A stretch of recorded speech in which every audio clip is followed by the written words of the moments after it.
thing I wanted to talk about, Paul, to kind of tap into, one more thing I wanted to discuss, tapping into the things we talked about in the last two videos, and that's the idea of corruption, because we had tapped in very briefly into the idea of corruption and how we had talked about how certain things like pornography are illegal here in Uganda, but also those, what do you call it, the strip clubs, or what kind of clubs are you talking about? The strip clubs. The strip clubs. But yet what you'll have is if you have a cop of high morals, he may go in there and actually shut it down, but if it's a corrupt cop, he may go in there and just say, give me $1 million shillings and I'll look the other way. So I wanted to talk a little bit about corruption and how corruption, I guess my question is, what role does corruption play in allowing for some of these erosions in society, maybe specifically in Uganda, because I don't know if I can speak too much about how that's happening in the U.S., because I think, I don't want to say there's no corruption in the U.S., I think that the corruption is mostly in a much higher political level, and the corruption can be quite significant and quite thorough throughout the system. But here in Uganda, it seems to be more on this. It's out there in the open. It's on what? It's out there in the open. Out there in the open, yeah. Yeah. So in the U.S., sometime I was watching a particular documentary about the war in Afghanistan, and they were saying the U.S. used to spend over $200 billion a year in Afghanistan. But then all that money was just being embezzled by those top military officials. Yeah. So like you said, the corruption in the U.S. probably is much more at the higher level than at the bottom maybe. But anyway, I'm not so well versed in the U.S. I'm here in Uganda. So I know that usually the people that are caught for corruption, that are arrested and that make headlines about corruption, they're usually they're usually the small fish, you know? So I have my theory. The people that are caught. The people that are caught. Yeah. Not that the bigger fish don't engage in corruption, they just not busted. So like even the bigger fish could set up, not like me, Paul, I'm not so significant in the country's politics and etc. So for example, I joined police and I'm still a budding politician, they could set me up, you know, I become like the face of corruption when essentially it's my boss that is actually eating the money. For example, I've worked in the non-governmental, the NGO sector. You find that the top bosses are eating much of the funders' money, but then you find that the same people are eating the funders' money, and clearly for the workers we know how they're eating it. But then they find one of the people at the bottom of the food chain who gets like 10,000 Ugandan shillings bribe at the bottom of the food chain, and they fire that person. But then this is someone, the one firing is embezzling or is eating around $1 million of the funders' money. So eventually the people, the small fish are the ones who are being fried. Yeah. The big fish move on. So yeah, that's how corruption is. They swim on and take their corruption somewhere else. Yeah, so you find that the people, like I think in the 90s there was something called the Global Fund for HIV. So these people basically ate all the money from Global Fund, to the point that the auditors came and there was not even a single office for the fund. There was not even a car with a sticker to show that there was just nothing. Like that's that's how bad it was. So they were banned from those countries, etc. But eventually I think those bans were lifted because the bigger people above them were, you know, they gave them a waiver. So you find that when you're still big, when you get to still really, you're still big, that's when you actually stand a chance. Because if let's say Uganda is still, let's say 15 billion shillings, and the police are after me, or the CID or whatever, they come to me, Interpol, of that 15 billion I can sacrifice 10 or 5 to bribe all these people to actually keep quiet. I can use that same money to bribe the judges to keep quiet, and then I'll go free. But then someone who has stolen 10 million shillings, who are you going to bribe with 10 million shillings? You probably go to jail for 15 years.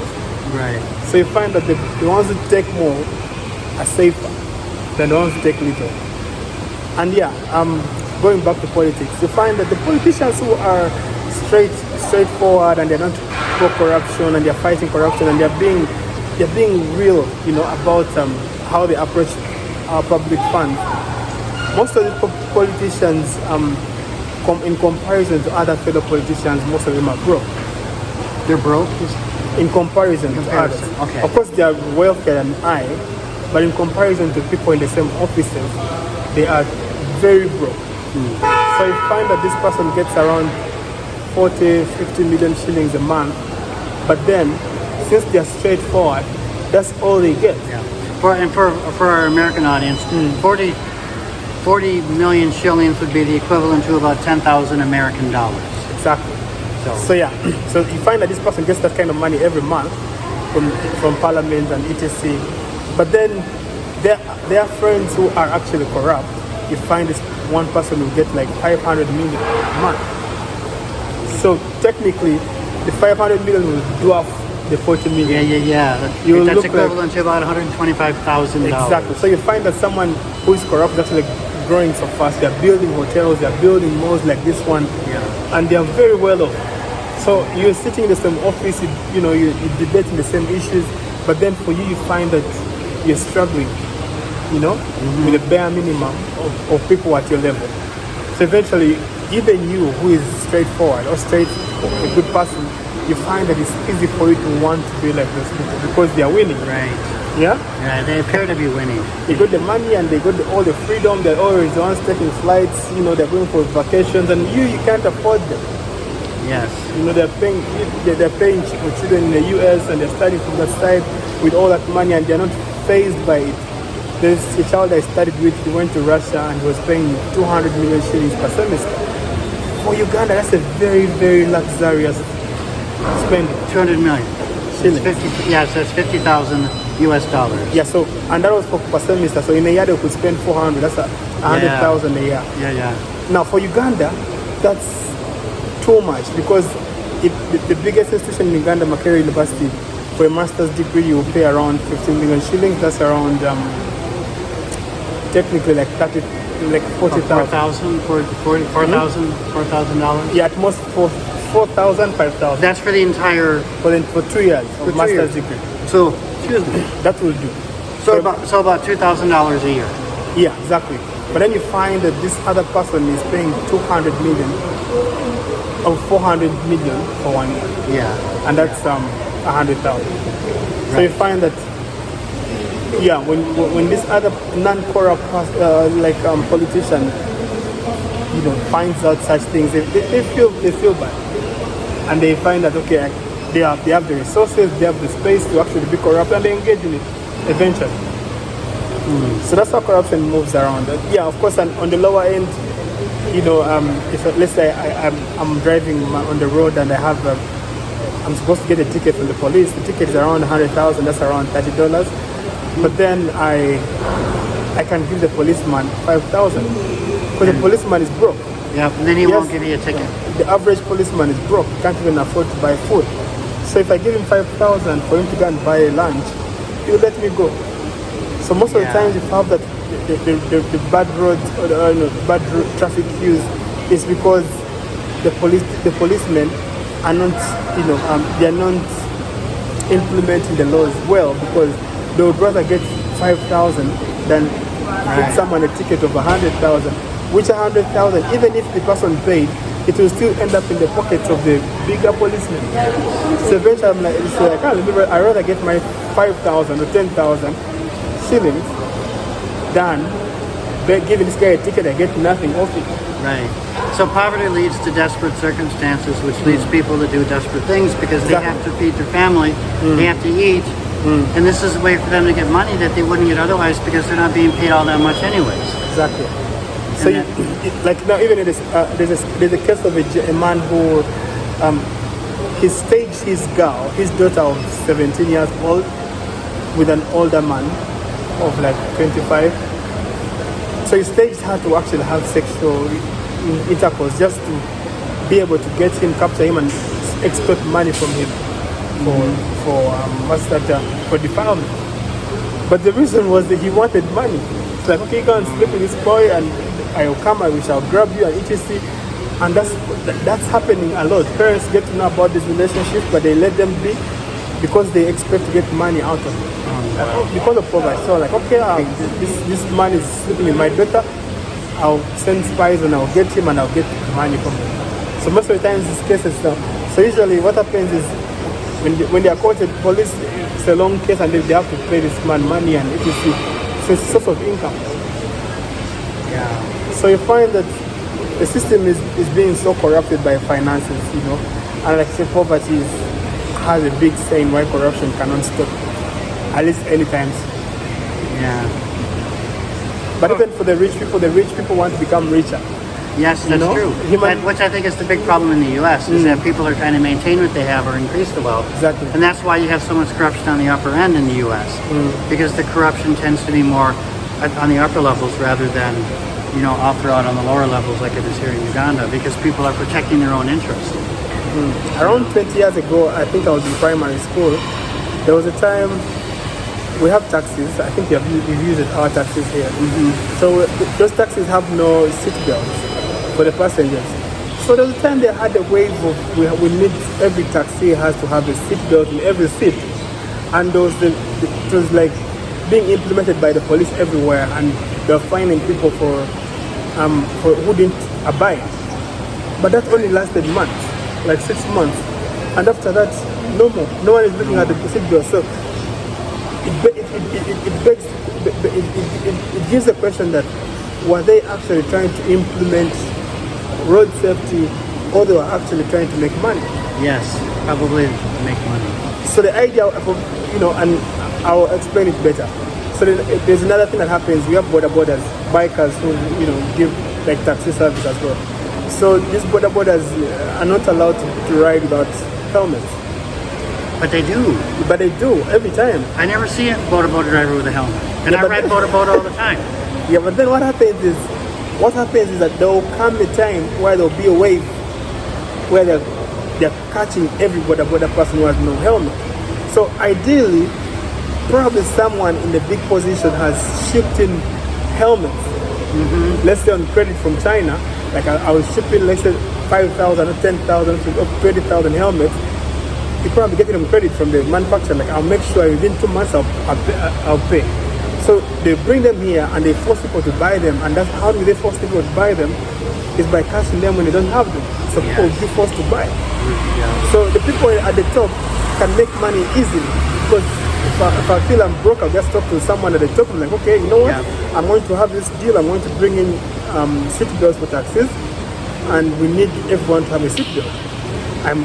This is going to bail me out. I'll probably make 10 billion of it. So like, oh yeah, you can do it. So the police will implement it. Everyone has a seat belt, will be caught. So you find that seat belts have to be bought, and he's making money. So you find this person, all they'll use is their power to squeeze the person below to buy their merchandise, so they make money. So for me, I most of the schemes that are coming from government and etc. Many times there are good schemes out there, but these good schemes are being used to the betterment of the wealthy to make money off them. So in that sense, it's very similar to what's going on. Exactly. So you force people to buy seat belts, but you don't really want the seat belts per se. You just want to make money off them, because you know the rich person has probably contacted someone to ship in this tax-free, and they're getting them on credit, certain that they're going to force every Ugandan to buy them or arrest them. So they buy them, and then I'll pay the debt in 2 months. That's why you find, like, for helmets of the borders, they're always happening. Every once in like 5 months, there's the raid. Then it goes quiet. Then after like a year, they come the raid. But I think there's always someone who has just shipped in helmets. And they want them sold. That's corruption for us. Well, I'm trying to think of ways where I can think about how I see corruption benefiting certain groups of people, the rich primarily in the U.S. One example I can think of is climate change. We're concerned about moving away from fossil fuels to more sustainable fuels, such as wind and hydro and other things. So, for example, you want to try to put in wind turbines. But where do you put the wind turbines? So if they try to build the wind turbines near the neighborhoods of people that are rich, they do everything they can to fight to keep those turbines from being put up in their neighborhoods. So where do the wind turbines go? They end up going more in rural areas with the less privileged and the less rich, the less educated people of American society. So those who are in power will use the system to keep these things, these eyesores, from being put up in their neighborhoods and in their backyard, but then they'll be put up in more rural areas, or they'll tear down forests or build a line through the, like through a forest or something, or whatever. They'll destroy large areas of nature to put in these wind turbines, or they'll put them in, areas where people have less privilege, less power, less education, and these things can be an eyesore. And of course, they can kill all kinds of birds too. So I don't know how much they're maybe helping in one sense with the environment, but they're harming in other ways as well. But it's a lot of times this is all about money. There was some video of Donald Trump talking about fuel. Like, okay, we want to fuel with fuel, apparently environmentally friendly fuel for our military trucks and planes. But then you're trying to save the environment, but then you're going to plant an atomic bomb somewhere. So it's it defeats the purpose. So you're going to bomb and destroy nature somewhere, but then you have to use environmentally friendly weapons. Now what is that? Yeah. How are we doing on time? We're doing. So we wrap it up then? You can wrap it up. So all you right. can also talk about like why there is noise and the background. And throughout this video, if you're watching this, you've probably heard a lot of noise in the background. We're at the mall in Entebbe, and there's people moving around. There's cars in the background. This whole area back here is open. There's kind of like a parking. There's a what? There's a fountain over this way. We've had some children come through at least once and came around the table here. So we've had a lot of noise, and hopefully the noise is not going to be, or hopefully the noise has not been too distracting for you. But we thought we would do something different. We're trying to look for different sceneries, different backgrounds, because for a while there we were doing them all in my apartment. We'd use one wall, then we'd use the other wall, and then eventually I ran out of walls, so then we went outside at my apartment, and we did one up at a hotel nearby. Did a couple like short introductory videos. But now we're here at the mall. Hopefully this worked and the noise hasn't been too distracting.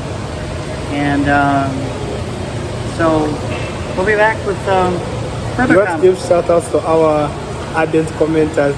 Yes, the ones that consistently comment and give us things to talk about. Bill Walton, and there's Anab. And sporadically Josephine, So people that have consistently been commenting. There's a few more. Sorry if we haven't said your name. But yeah, anybody else that wants to comment or suggest a topic, please do so. And we'll see you in hopefully another 7 days. We can find a way to keep this going. All right. All right. Bye.